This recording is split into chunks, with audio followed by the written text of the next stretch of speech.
heart's racing. Step back, you. Multiple deaths, a curse and a plethora of hauntings await the most haunted team at Aberglasney House. It's got me.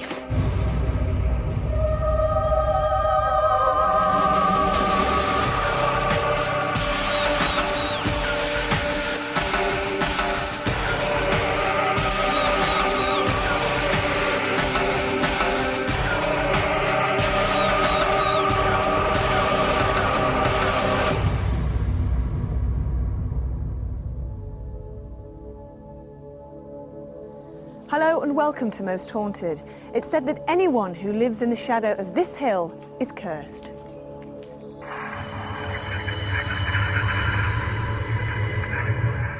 This manor house is situated in that very shadow, with unexplained deaths, dark entities and strange noises.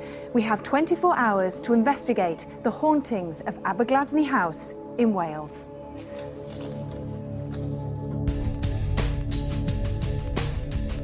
The history of Aberglasney has never been clear, but according to records, 10 generations of Welshmen owned the estate before the arrival of Bishop Rudd in the mid-1600s, who rebuilt the house and is responsible for the way it looks today. The property was sold at the start of each new century, and a strange seesaw pattern of wealth alternating with misfortune emerged. Each new family establishes itself with great hopes and ambitions, but after a period of time, the family found itself in difficulties and debt. Eventually, the male heirs died, leaving no male line left, and the house sat empty and silent for many years. The curse of Grongar Hill, which of course is just over here, they say that anyone living in the shadow of that hill, and of course this house is in the shadow of the hill, will always have bad fortune. Many of the families that lived here either went bankrupt or, of course, in the end, of course, left the place. It's the sort of place that you would expect to find ghosts. There are many, many reported sightings of ghosts here, both by members of the public that visit the place, staff and old staff that used to work here many, many years ago that have come back over a period of time and told their stories. Well, I suppose I don't believe in ghosts, but having said that, whenever I walk back at night past the mansion in sort of twilight, it often goes through my mind, and I actually almost look for them. So there's obviously some air of doubt in my mind about not believing in them. There must be something there, I suppose. People have experienced noises of footsteps in this corridor. They've also seen the spirits of 2 hooded men and the ghost of a little boy. They're renovating the place at the moment. It's made of stone, which is of course a good ingredient for recordings of ghosts. But the other thing, of course, is that many builders and decorators, restoration people, see ghosts because they're disturbing the building. And as they're knocking things around, sometimes people see things or hear things, a little bit like a cassette player dropping on the floor, and the jolt causes that tape to come on again, and people hear something from the past replayed over and over again. Could be some of that in this place. Since restoration work began, the ghost of a little girl and an evil presence have been seen and felt throughout the whole building. Did the builders unwittingly unleash a malevolent spirit? So strong are these feelings that some visitors refuse to enter the house.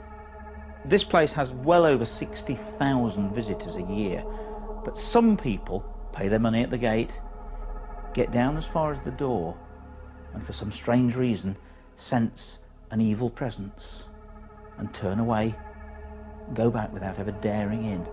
My initial thought about visitors, saying they don't want to go in the house because they have this sort of eerie feeling is that I'm glad I don't have that eerie feeling as well, because I quite enjoy going in the house. And having never seen anything, I still don't mind going in. But it's quite a common occurrence, visitors coming in saying, I don't want to go any further, because they feel a sort of cold presence. On a windy night in 1650, 5 maidservants went to sleep in this very room. In the morning, they'd all mysteriously died. Since then, their ghosts are said to wander, and candles have been seen floating on their own in this bedchamber. Could the souls of these poor, unfortunate women still remain here? And what killed them? The chief housemaid here at the house, the night before a nasty incident took place, saw 5 candles burning in the window. And the following night, 5 maids died in the blue room. The story is that they died of suffocation from fumes, coke fumes from the fire. But there is another story that it's a possibility that they died of arsenic poisoning. So we've got 2 different stories. I wonder if Derek will add anything to them tonight.